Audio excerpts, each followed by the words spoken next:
World Insight coming to you live from Beijing on CCTV News. I'm your host, Tian Wei. On today's program, Theresa May takes office as British Prime Minister in heels amidst the Brexit whirlwind.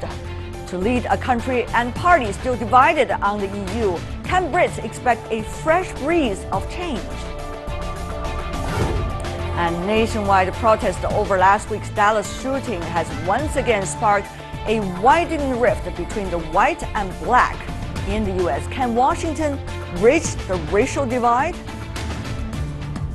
And we begin today's show with the UK politics. Theresa May has officially taken office as Britain's new Prime Minister, the nation's second female leader after Margaret Thatcher.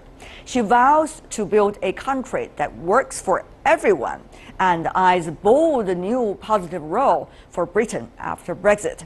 Facing huge post-Brexit challenges, how would Ms. May lead Britain walk forward? Before our discussion, let's take a look at this. Taking the lead. Endorsed by Queen Elizabeth, Theresa May is now Britain's new Prime Minister. After Margaret Thatcher, Mrs. May is the second woman in British history to take the top job. A vicar's daughter, Theresa May doesn't share the same privileged background as her predecessor David Cameron and many in his circle. Back in her student days at Oxford University, she dreamt of becoming the UK's first female Prime Minister, a feat accomplished in 1979 by Margaret Thatcher. After serving various roles in the Tory shadow cabinet, May became Home Secretary in 2010. She made history by becoming the second longest to hold this position over the last century. Now the biggest test facing the new Prime Minister is Brexit, which will dominate her time in Downing Street. Following the referendum, we face a time of great change. And I know, because we're Great Britain, that we will rise to the challenge. As we leave the European Union, we will forge a bold, new, positive role for ourselves in the world. To fulfil this mission, Mrs. May's first task is to form a cabinet. Philip Hammond, previously Foreign Secretary, is to be the new Chancellor of the Exchequer, and perhaps surprisingly, Boris Johnson control of the Foreign Office. David Davis will take charge of the Brexit department. Besides Brexit, keeping the United Kingdom intact will also be a tough task. Because not everybody knows this, but the full title of my party is the Conservative and Unionist Party. And that word unionist is very important to me. It means we believe in the union, the precious, precious bond between England, Scotland, Wales and Northern Ireland. Britain's new woman at the top will lead the country into the great post-Brexit unknown. On UK politics and the new Prime Minister, Theresa May, we are joined here in the Beijing studio, John Ross, Senior Fellow at the Chongyang Institute for Financial Studies at Renmin University of China. Originally, of course, coming from the UK. Meanwhile, joining us from Lancaster, inside the UK, we have Mr. Mark Garnett, who is a professor at the Department of Politics, Philosophy and Religion at Lancaster University. Meanwhile, joining us from Bonn in Germany, we're having Mr. Joseph Yanin, Senior Fellow at the European Council for Foreign Relations. Welcome to the three of you, gentlemen. This is a very exciting day, the second female Prime Minister in history in the UK. What do you make of the fact that the longest serving Home Secretary has become, within 1 week, the Prime Minister of the country? Professor Garnett. Well, it's certainly been a couple of weeks of dramatic change in British politics. I must say that when I was asked this question before the referendum, Mrs. May was the person who I actually thought would become the next Prime Minister, and that's because she had played such a skillful hand during this time of great division over Brexit. So from that point of view, it's not very surprising. Also, of course, Mrs. Thatcher is a great role model for female politicians. Very difficult for anyone to feel that they're taking the second go, as it were, as a woman as Prime Minister. But even so, that does mean that whereas the Labour Party has never had a woman leader, the Conservative Party has now had 2 women leaders, and we've had 2 women Prime Ministers. So there's a surprise about it, but it's not entirely unpredictable. Mr. Ross, Miss May was being chosen as the prime minister. It's not necessarily because she is female, but rather because it is a very divided country, divided party. You urgently need a leader. And what about now? Will she be able to struggle juggling with all the priorities? Well, she will have to do whatever Angela Merkel tells her to do. Well, really? Yes, all the terms that Britain can negotiate for Brexit will be determined by Angela Merkel. I mean, the reality is, by the referendum, no British party dares leave the single market of the European Union. And Angela Merkel will decide whether she's prepared to make any concessions to allow Britain to stay in the European Union. So, therefore, Theresa May will have to wait for her instructions to find out whatever Angela Merkel is prepared to grant to her. Well, that probably is quite an extreme answer, some would say. But Miss May it's a realistic answer. Oh, all right. Prime Minister May, I should say, has been compared before as Britain's Angela Merkel. But of course, whether that comparison is relevant or not today is another question. What do you make of it, Mr. Yanning, of the sudden rise of Miss May? Will she be able to juggle with all of these priorities? Well, first of all, I think the idea of Merkel giving instructions to other leaders is pretty much nonsense.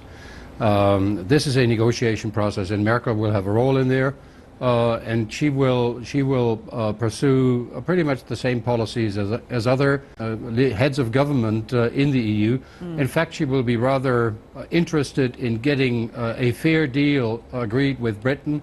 Because Britain is a significant economic partner, not a very large economic partner, but still substantial. So she will not want to see this end in a mess.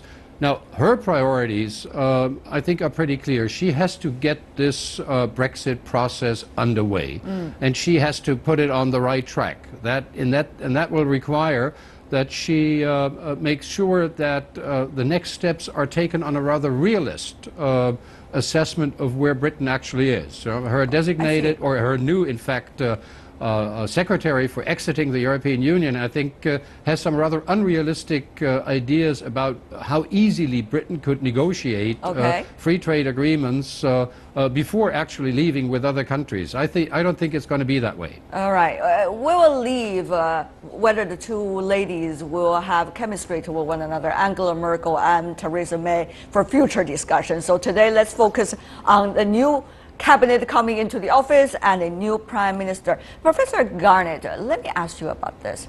There are several priorities. You got divided party, the Conservative Party. You also got a divided country with populism on the rise, distrust of the politicians. Meanwhile, Brexit, which is on the agenda. Prime Minister May, she talked about Brexit means Brexit.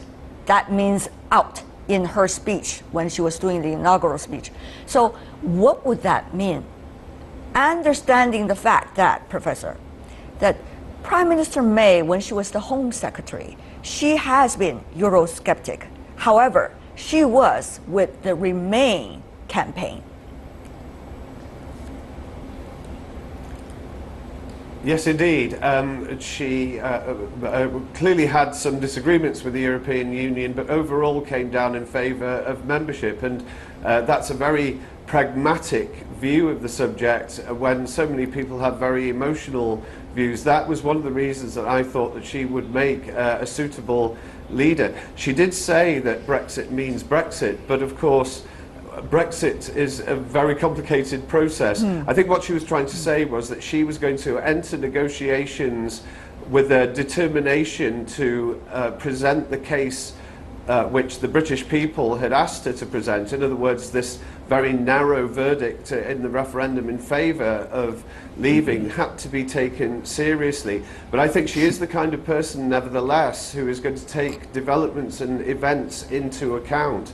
Yeah. And that if it seems to be very much against British interests for us to leave the European Union, she is the kind of person who may well be able to explain that it's time to rethink this position. Professor Garnier, of course, at this moment, we do not know exactly her blueprint. There's no exact blueprint yet. Know exactly the inner thought that is going on within this prime minister, the new one that just came into the office. But we do know some signs. For example, her choices of some of the important posts regarding issues related to Brexit. The Brexit Secretary, David Davis, and also the Foreign Secretary, Boris Johnson, as well as the Trade Secretary. So from all of these positions, what direction do you think it might take the cabinet itself, including the Prime Minister, in terms of their approach to Brexit? Or even not Brexit, as you hinted earlier? Well, I hinted, I think an awful lot has got to happen while that process is going on. But in the meantime, what Theresa May has done with these appointments is to give the most important roles to people who were firmly in favour of Brexit. Certainly David Davis has been in that position for a very long time. Liam Fox is well known for that position. Boris Johnson is the really surprising appointment. I myself didn't think she would offer him a job like that. It's a tremendous risk, and it means that Boris Johnson is going to have to transform himself from an entertainer into a politician, and whether he can cope with that or not, I don't know. But Mrs. May has obviously calculated that although this is still a very important role, in many ways Britain's Foreign Secretary in foreign policy terms is now less important than the Prime Minister in foreign policy terms, and that in many respects, I'm not saying necessarily Britain takes its orders from other countries automatically, but Washington and other countries really are a very important determinant. So the main point here is that she's giving the jobs to people who believe in Brexit and letting them get on with those jobs. All right, talking about Brexit, Mr. Ross, we understand there are different approaches already being outlined by think tanks, for example, inside our country, in the UK. The so-called soft approach, soft Brexit, as they say, and the hard Brexit. The hard Brexit, let's just explain just a little bit to our audience, means it's totally cut off from the EU, having its, even from the single market, and also set up the tax system, a tariff system between the EU and UK. That means hard. But the soft one means remain in the single market, having certain kinds of Norwegian type of agreement with the EU. Do you see any sign that is suggesting any direction between the two? It depends entirely what the European Union wants. The most significant... Really? The UK does not have a say? You do have a say. It has no say at all. Once decided to leave, the European Union will decide what agreement it wishes to come to with the European Union. The position of Britain is nil, absolutely nil. It has no say in the matter whatever. Right? The people can decide that they wish for certain reasons to make concessions, etc., but Britain has no power to impose anything. Also, another matter I consider the most significant development that took place today was that two of the contenders for the leadership of the Labour Party, which is Owen Smith and Angela Eagle, came out with a position that there must be a second referendum on the actual terms of Brexit. Well, there has been different talks all the time. Yes, and I also know that people in the city, this is the position of many people in the City of London, and the terms that will be negotiated for Brexit will probably be very negative. Again, it depends what, I don't want to put it personally, let's not put it as Angela Merkel, but we know really Germany will decide the negotiating. Okay, and let's have the Germans talk. Mr. Yanni. No, just a moment. Right. They will, so therefore, but Britain has no negotiating rights in the matter. Once it applies to Okay, we heard you. Okay, Mr. Ross, we heard you. What about you, Mr. Yanni? Does Britain have its maneuvering space? How much does it have? And meanwhile, how much would a Prime Minister, the position of Mrs. May, be able to help with that maneuvering position? Well, actually, Britain has a lot of room to maneuver, but Britain has to make up its own mind. You know, when the UK wants to leave the European Union and doesn't ask for anything, it won't have anything. If it wants to leave the single market, it will have left the single market. So the point is, what actually Britain wants to get from the European Union. If Britain wants single market access, the EU will, and there I agree with my colleague, the EU will say what are the terms for having access to the single market, and Britain will have to agree with these terms because there will be little negotiating room. But if Britain says we can do without the single market, we just want a free trade agreement, okay, the EU will negotiate a free trade agreement with the United Kingdom, because a lot of European industry also has interest to export to the UK. And again, the UK negotiating position will not be very strong because it's a pretty small player compared to a big. That will be the same experience that the UK will gain with free trade talks with the United States or China. You know, it's a tiny place in a large global economy. Even a conversation involving 4 people, we've already got so many diversified opinions, not to mention when the Brexit plan is being debated inside the UK, how much that will be when it comes to an uproar in the society. Therefore, let me go to you, Professor Garnett. What do you make of it? I mean, at the end of the day, Mrs. May, the Prime Minister, she has to not only work on the Brexit, but also work on the economy as well, and work on all the rising sentiment in the public once whatever the plan of Brexit is being announced, and also Scotland looking at its own referendum to leave the UK. So all of these, how much quality does she have which make sure she will be able to maneuver all of these all at the same time? Well, I think Mrs. May faces more considerable challenges than any Prime Minister who's taken office since 1940, since the time of the Second World War. We've had difficult times in the 1970s, but as you rightly say, there are so many big issues facing this Prime Minister, and in particular the future of the United Kingdom, which is very much wrapped up with the future of Britain within the European Union. These are issues which are quite constitutionally incredibly important, but there are other issues which are more traditional, one would say, concerning the economy, the sense that the gap between the rich and the poor in Britain has grown more than ever, and as she referred to this in her speeches in recent days, but this is on its own a colossal challenge.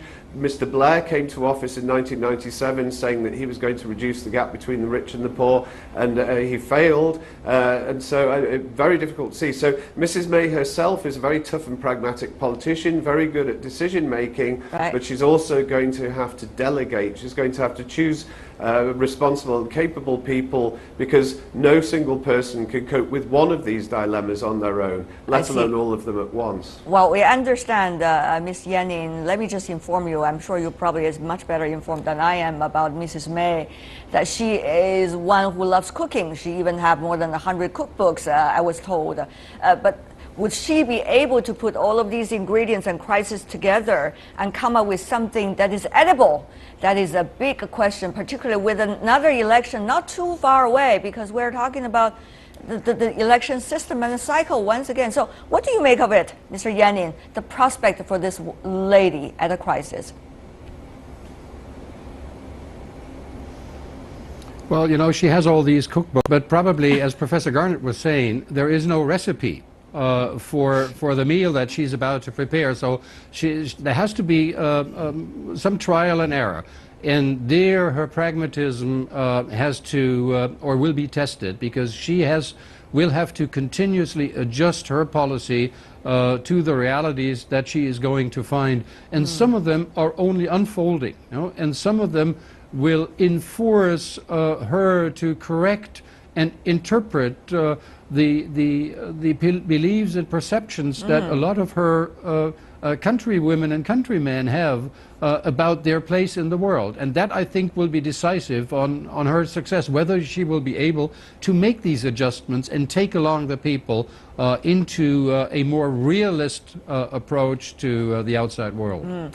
At crisis, for leaders to function, sometimes they could fail, but sometimes they could take this opportunity as the force for unity and therefore move forward. Mr. Ross, what do you think? Mrs. May, will that be able to catch that opportunity no matter what happened within the country and even from outside? No, because what a leader can do is determined by the circumstances they're in. And she's in impossible circumstances. It's not acceptable for Britain just to have a free trade area, because it's the position of the City of London.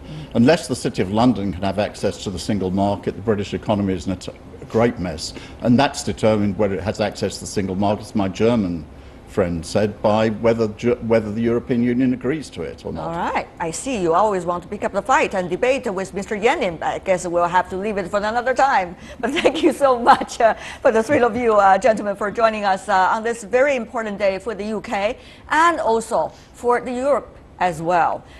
John Ross sitting here in Beijing with us, Mark Garnett in the UK, and Joseph Yenin in Germany. Thank you. Really appreciate, gentlemen, for being with us, the three of you. Thank you.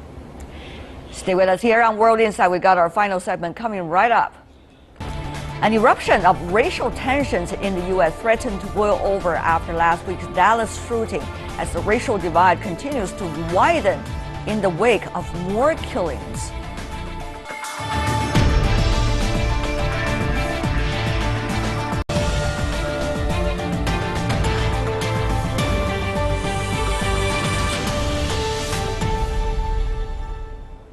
Welcome back. You're watching World Insight, coming to you live from Beijing on CCTV News. Now let's turn to the recent shootings in the U.S. Will tomorrow bring another terrible headline? That is the worry of many Americans at the moment. First, it was police shootings of African-American men in Louisiana and Texas.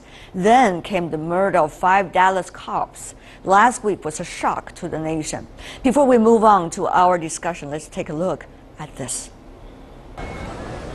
A long-running debate on race and justice. Thousands of police officers joined by citizens attended funerals on Wednesday for the police officers shot dead in last week's attack. I felt it's in my heart, you know. We haven't had a chance to recover from the last thing that happened. We haven't recovered from Orlando. We haven't recovered from any of the other shootings. Last week saw several shadowed a chaotic summer.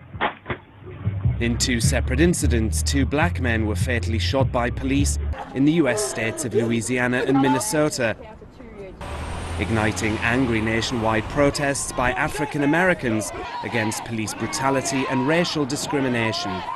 In a related incident, 5 police officers were killed and 7 others wounded last Thursday by a black gunman who ambushed police during a protest in Texas to retaliate against white policemen in the wake of the Louisiana killing. We collectively as a society have to stand up and say no more violence. We have to work together to understand everybody's perspective and their concerns. US President Barack Obama stressed on Wednesday that more must be done to build trust among black and Hispanic people and that police violence would be investigated properly. He was speaking in Washington after meeting activists, politicians and law enforcement officers. But what we can do is to set up the kinds of respectful conversations that we've had here, not just in Washington, but around the country, so that we institutionalize a process of continually getting better. The US is a multiracial and multi-ethnic society. Without a degree of empathy, it can't move forward. Obama has argued that at heart, the nation is not nearly as divided as its angriest voices suggest, and that young people in particular have moved far beyond the racial attitudes of the past. Now the time has come for Americans to prove their president right. For more on the racial tensions going on inside the United States, join us in the Beijing studio, Rick Dunham, co-director of the Global Business Journalism Program at Tsinghua University in Beijing. Rick has been a correspondent in Dallas for more than 13 years, shall I say, working for the Dallas Times-Herald, a newspaper now does not exist anymore, but certainly rich experience with that city. Meanwhile, in New York, we have Thomas Ruskin, who is the president of CMP Protective and Investigative Group. He's a former detective investigator at New York City Police. Thank you so much, sir, for joining us. Meanwhile, joining us from Washington, D.C., we're having Mr. Hilary O. Shelton, Director for the Washington Bureau of the National Association for the Advancement of Colored People, and also Senior Vice President for advocacy. Welcome as well, Mr. Shelton. So first of all, may I have your opinion, Mr. Shelton? When President Obama, when he was giving a speech earlier about addressing the issue, he's talking about tensions likely to go on even further before there are remedies to solve it. Do you agree? I do. Unless we move to actually solve the problems, I would argue that it's really in our hands. If we allow the same challenges and problems that we are experiencing now to go on without change, quite frankly, many would argue the clinical definition of insanity. Right. We want to see things improve. We want to prevent these kind of things from happening ever again. We must do something about it. Do something about it. What are the some things, sir, you have in mind? Very briefly, help us to understand. First, we've got to change the law itself. One of the things that Mr. Obama said was that we want to see the kind of conversations and discussions occur. But that has to lead to actual policy changes. Policy changes in how law enforcement interacts with local communities. Policies that prevent the pull the gun out and shoot first, but actually give some oversight to police officers. They must be retrained on that policy, and then we must utilize the power of government to actually enforce those policies and demand accountability. What do you think, Mr. Ruski? Of course, Mr. Shelton has been talking about advice to be given to the police officers. Coming from a police background, what do you make of it? Well, I agree with Mr. Shelton. I think that dialogue between police and communities are important. Certain cities are well advanced in that process. New York City doesn't have the violence that other cities have. And that's because the police department in New York City has spent the time and the effort not only to train the officers in the sensitivity of the different areas that they patrol, not only black, but Hispanic, Asian, and other minority groups, but have also spent the time in making sure that when people want to protest, they can do so in advancement of their First Amendment rights, and they do so in a peaceful manner. What's amazing to me is in New York City, there was a recent demonstration where police officers were walking along demonstrators who were demonstrating Black Lives Matter in the United States. And what they were doing is the demonstrators were saying, what do we want? Dead cops. When do we want it? Now. And yet the New York City Police Department was not only able to walk with them and basically have them abide by the law, but not have any kind of skirmish or demonstration that was out of hand. Mr. Ruskin, and I think that that's what's important. Okay, Ms. Ruskin, may I just follow up with two different questions, briefly, very. One is it a technical issue or is it a mindset issue when we're talking about the police interactions with the so-called minority inside your country? And secondly, when you talk about New York City, it is a very diversified city to begin with. It is so unique compared to almost all the other cities inside the U.S. So when you are saying New York is doing so good, is that kind of possibility also could be available elsewhere in your country? Two questions for you. Thank you, sir. Those are very, very good questions. And to answer the first question, I think it's important that New York City be one of the models. There are other great cities in this country where blacks and whites and police get along very, very well. What happens now in the cycle of 24-hour media, you have two shootings, one in Louisiana and then one in Minnesota, which basically are one-sided because the police are doing, and law enforcement and prosecutors are now doing the investigation into those shootings. And it, you know, a lot of times what originally broadcast is not true. Like in Ferguson, when Michael Brown was shot by the officer, the true story was not told until after the full investigation, the autopsy. Yeah, but my question, sir, to you is it a technical issue or is it a mindset issue of the police when it comes to its interactions with the demonstrators and when it comes to interaction with the local community? Very briefly from you. I think it's both. Okay. Very briefly, I think it's both, and I think that certain police departments in this country have to spend more time in getting to know the community that they're policing. All right, there we go. Let's go to you, Mr. Zhang. Yes, blame the media. Everybody does that when there's a crisis. We also heard that from Mr. Ruskin. He is smiling at the moment also. But let me ask you about this. What do you make of these tensions? You witnessed that when you were a very young reporter back a few decades ago. And there are now also arguments going on. The police are saying we are being unjustly accused and also targeted. They were embattled. But the minority community, they're thinking, why did it take so long to solve these problems? We've already taken decades when it comes to racial tensions. So what do you make of the arguments coming from all sides? That can the current system be able to accommodate all of these demands and attitudes? I think change has to happen. Attitudes, I think, are the biggest challenge right now. I will say first, media is guilty of sensationalism. I think that, especially in the United States, the 24-hour news networks have just blown up stories and have tried to find the voices that are the most extreme. Okay, let's just imagine from tomorrow on, there's no media anymore. Okay. There's no media in the world. So will that tension be resolved? No, because I think that there is a real mindset issue in a lot of police departments. In Dallas, where I worked, where there was a lot of racial tension in the 1970s and 1980s, Dallas is one of the models for community policing, for police working with the community. If you saw before the shootings there, police were taking pictures with demonstrators. The problem is Baton Rouge, where there were demonstrations and arrests in Louisiana, their police department looked like a military unit out, and the enemy was the community. I think you really have to have retraining. But you also have to have rules. You do have to have policy changes as well. I think the United States has come a long way. President Obama is right.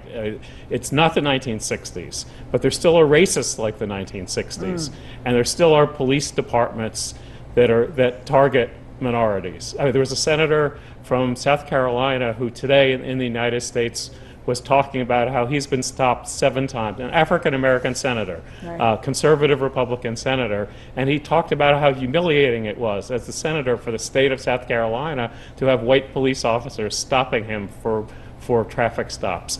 There has to be an attitude change in the country, and there has to be a dialogue. I think if there's not a discussion, these issues will simmer.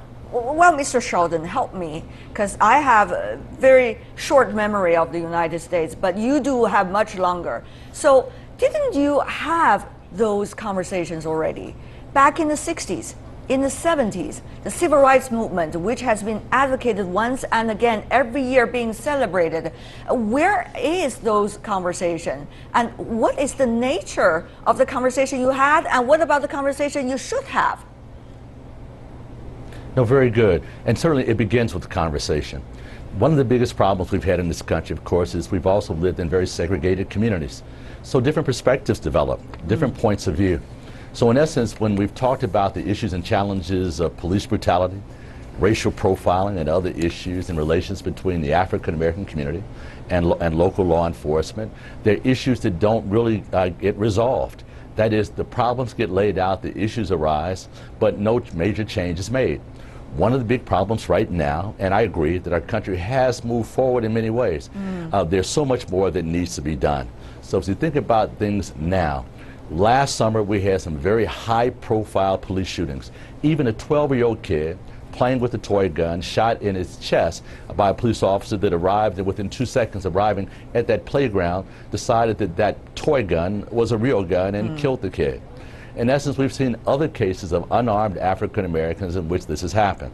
The more recent cases, again, are showing that disconnect between law enforcement officials and the people they're serving in the African American community. So you're right, the dialogue has to happen. The dialogue must lead to real policy change. The real policy change must be utilized to train police officers to do a better job, and those police officers then, based on that policy, have to be held accountable. We can do that if we have the will to do it. The research has been done. The data is available, and the anecdotes are horrifying. So in essence, we know that it can be done if we simply have the will to do it. Okay, because I'm coming from outside the United States. I see a crisis going on in your country, but at the same time, it is natural for me to look at your history. So Mr. Dunham, you also helped me to understand this. What has been the nature of those conversations supposed to be about racial tensions or resolve racial tensions?